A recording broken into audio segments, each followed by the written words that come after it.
Sinimula nang ipatupad ang ikalawang bugso ng dagdag singil sa toll ng South Luzon Expressway o SLEX.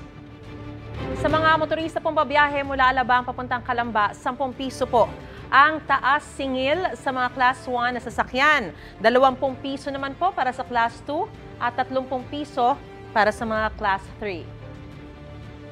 Sa mga babiyahe naman po mula Calamba patungong Santo Tomas, Batangas, 2 piso po ang dagdag toll sa Class 1 vehicles, 6 na piso sa mga Class 2 at 8 piso naman po para sa mga Class 3 na sasakyan. Ipinatupad ang unang bugso ng dagdag toll noong November 2023.